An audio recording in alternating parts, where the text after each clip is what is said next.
प्रिय प्रभु लोक मैंने आज मु विशेष खुशी एवं आनंदित मध्य प्रभु मते अनुग्रह कले दया कले आशीर्वाद कले ए जगत बंचवा निमंते मु भावी नथिली जे परमेश्वर गोटे एते बड़ विषय साहाय्य करेंगे। आज मो परिवार मोर जाति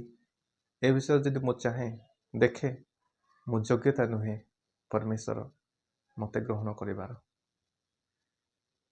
ताहांको जो प्रेम मते देई अछंती मोर पाप निमंते से कालवरी क्रूस रे निजर मृत्यु निजे मृत्यु भोग कले दुख कष्ट भोगिले मु ताहांको से प्रेम रे मु किछि देई पारिबि। प्रभु को मात्र धन्यवाद दिए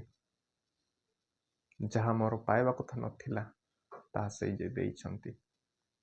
एति निमंते मु विशेष प्रभु को धन्यवाद दिए। जो मनुष्य जगत रे पाप मध्य बुड़ी थिला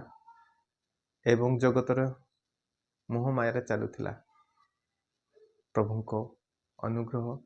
प्रेम रे मते से पाप और मुक्त करी निज संतान करले संतान करिबा सह तार सेवा करिबा निमंते मते एही बाइबल कॉलेज को आनी अछंती जहाँ फल मो ताहांको विषय शिखी अन्य जन को शिखाइबी एवं मो भली जो माने पाप रे बुड़ी थिले ईश्वर को छाड़ी थिले ईश्वर को छाड़ी अनेक ईश्वर को विरुद्ध रे कथा कहिथिले कहू अछंती से माने करो से मान को निमंते मु जने रोल मॉडल हे पारिबी। एति पे प्रभु मते बाछि अछंती तांको सेवा करिबो निमंते प्रभुंकर अनुग्रह है कोनसी मोर घर उत्तमता नुहे प्रभु दृष्टि रे आमे समस्ते ताहांको प्रभु बोले डाकिबा मानक योग्य नथिला किंतु प्रभु एडे प्रेमकारी परमेश्वर जहाँ को प्रेम को तुलना करी हुए नहीं अनकाउंटेबल अनकंडीशनल लव जहाँ की कौन सी कंडीशन दे नांती से मात्र ताहां को जे विश्वास करे ग्रहण करे ताहां को से बाची थांती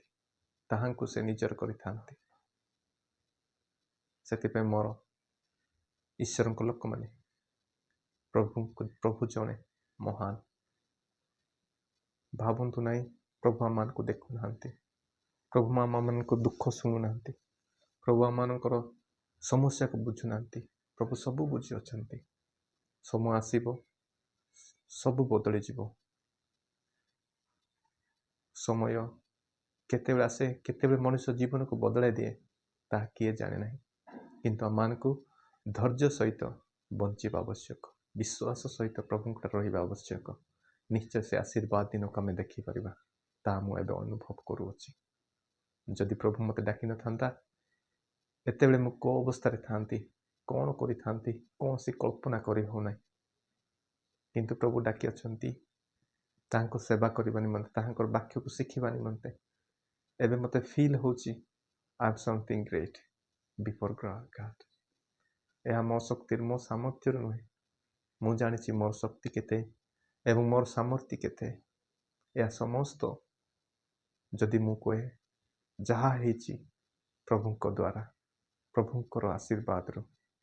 आपण मानक मध्य से आशीर्वाद प्रभु रखिछंती विश्वास करंतु आगो को बढ़ंतु निश्चय प्रभु तुमको आशीर्वाद करिवे।